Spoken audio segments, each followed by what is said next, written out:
कोई विकल्प नहीं है, बल्कि ट्रांसफोबिक होना एक विकल्प है, बोली सलमा चौधरी।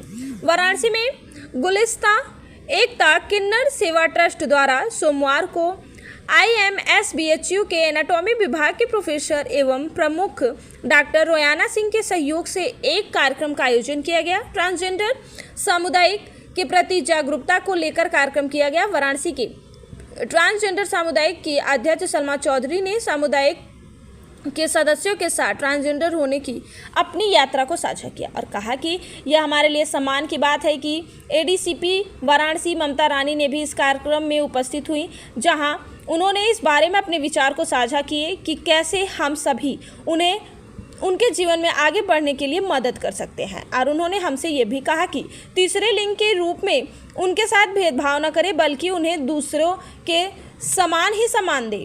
डॉक्टर के रूप में हमसे नवजात शिशु के बारे में पूछा गया कि वो लड़का है या लड़की, लेकिन हम किसी व्यक्ति के लिंग को उनके जन्नांगों और कपड़ों के आधार पर परिभाषित नहीं कर सकते। जैसा कि सलमा चौधरी ने कहा कि ट्रांसपर्सन होना कोई विकल्प नहीं है, बल्कि ट्रांसफोबिक होना एक विकल्प है।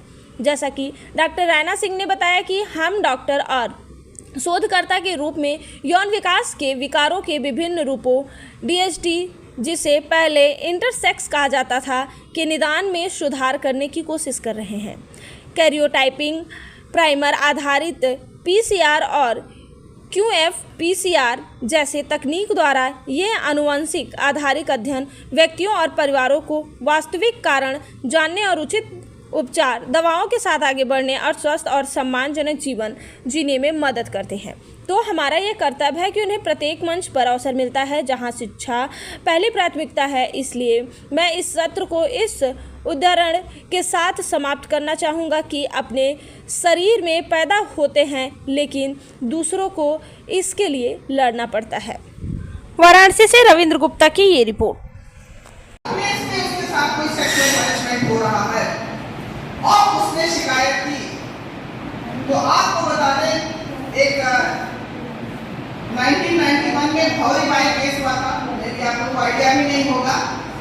वो बाल विवाह प्रथा, बच्चों का जो बाल विवाह होता है उसको रोकने का प्रयास करती थी, तो एक बच्चे के रोकने के प्रयास में उनके साथ रेप की घटना हो गई और घटना होने के बाद उन्होंने काफी लड़ाई लड़ी, हाईकोर्ट तक गई, तो कुछ उनके पक्ष में निर्णय नहीं हो पाया क्योंकि तब रेप का कानून भी इतना सख्त नहीं था।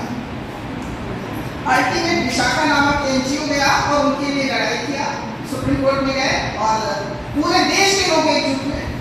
तो महिलाओं की सुरक्षा को लेकर के विशाखा गाइडलाइंस तय हुई और इसमें अनेक विशेष उपबंध बनाए जा चुके हैं। इतना ही नहीं, IPC CRPC में भी संशोधन किया जा चुका है। Do you know IPC and CRPC? Indian penal code. हाँ, Indian penal code. And Indian penal code क्या है?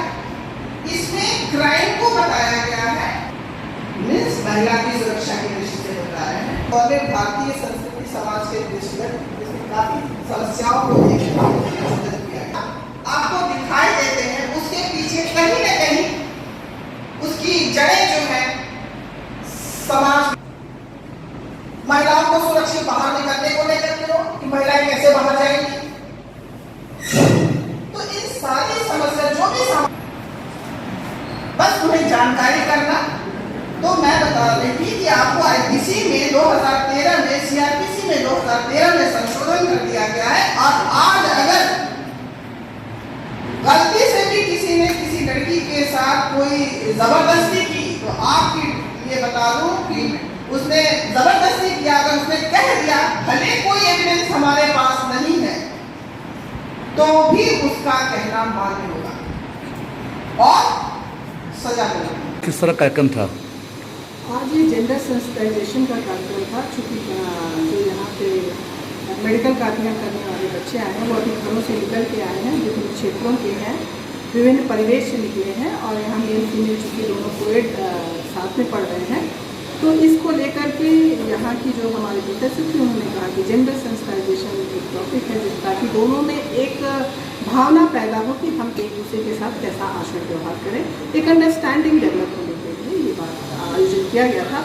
इसके साथ ही इसमें थर्ड जेंडर की भी बात की, हम लोग भी समाज के जो नेगेटिव रहे हैं अभी तक, अब कानून बन चुका है और उनके साथ भी हमें सम्मानजनक व्यवहार करना चाहिए और उतना ही जितना हम अपने साथ चाहते हैं। इन सारी चीज़ों को देखते हुए कानूनी जानकारी जो महिलाओं की सुरक्षा के लिए है, क्या व्यवस्थाएं हैं, इन सब चीज़ों के विषय में आज यहाँ पर बताया गया। और ऐसा ही उनका अनुरोध भी था कि बच्चों के अंदर एक आत्मविश्वास पैदा हो कि वो यहाँ सुरक्षित है और अध्ययन को अच्छे ढंग से। मैम, बात की जाए कि आज की युवावस्था में देखा जाए तो महिलाओं के साथ और युवाओं में इस तरह की हीन भावनाएं बढ़ती जा रही हैं एक दूसरे के प्रति। ऐसे में समाज के लिए क्या कहना चाहेंगे आप? नहीं, हीन भावना तो नहीं बढ़ रही है, बल्कि एक दूसरे के प्रति आज के ज़माने में कंपटीशन की भावना ज़रूर हो रही है। एक दूसरे से आगे निकलने का मोड़ है और ये अच्छी चीज़ है, बशर्ते कि हेल्दी कंपटीशन होना चाहिए। क्योंकि योग्यता या प्रतिभा किसी की मोहताज नहीं है, किसी लिंग विशेष की या कहिए कि किसी परिस्थिति विशेष की। प्रतिभा योग्यता सभी में है और सभी को विकास करने का अवसर मिल रहा है, तो अपने आप को आगे बढ़ाना चाहिए। और यही संदेश आज दिया भी गया है कि आप जो है कि कंपटीशन रखें, लेकिन हेल्दी कंपटीशन हो, नो कंपटीशन नो कंप्लेन। मैं प्रोफेसर रोयना सिंह, यहाँ प्रोफेसर है department of anatomy, Kashi Hindu विश्वविद्यालय में कार्यरत हूँ। इस समय मैं चेयरपर्सन जेंडर सेंसिटाइजेशन प्रोग्राम अपने वुमेन ग्रीवेंस सेल के अंतर्गत मैंने ट्रांसजेंडर कम्युनिटी के प्रेसिडेंट सलमा जी को और हमारी एडिशनल एसपी ममता तिवारी जी को बुलाया है।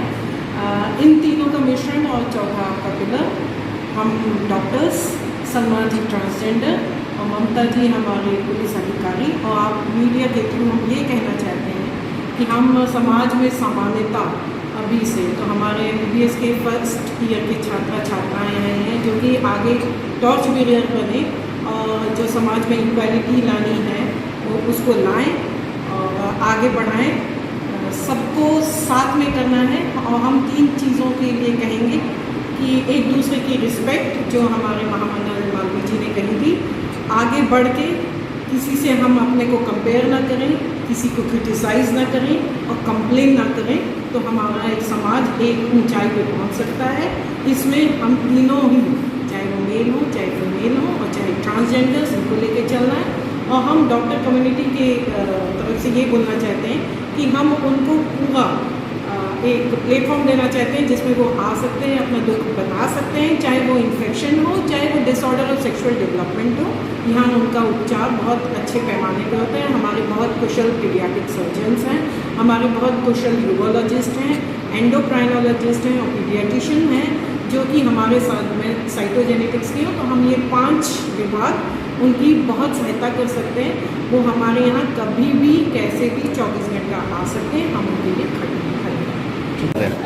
सभी मैं सलमान नायम सलमा ट्रांसजेंडर समुदाय के राष्ट्रीय अध्यक्ष स्थापना सेवा ट्रस्ट की संस्थापक। आज किस तरह कार्यक्रम चल रहा है? आज ये एक्टिविटी सेलिब्रेट कराई गई है। समानता का अधिकार सबको है और सब स्वतंत्र है और सब आज़ाद है।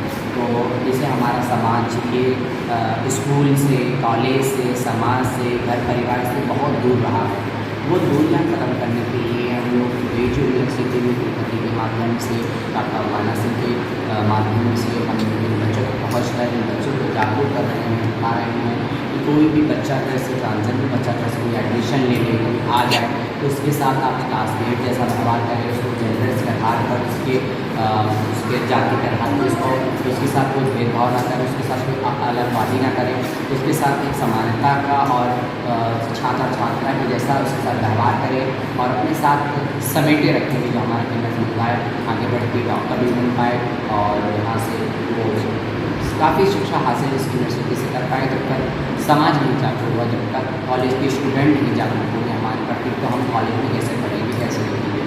तो हमें पहले को जागरूक करना है और भारतवर्ष में जितने भी बच्चे ऐसे ट्रांसजेंडर के बच्चे पढ़ना चाहते हैं और मैं उनसे निवेदन करना चाहती हूँ कि बेटी यूनिवर्सिटी के अंदर काफ़ी जागरूकता फैल चुकी है, वो आकर अपना एडमिशन ले सकते हैं, पढ़ सकते हैं।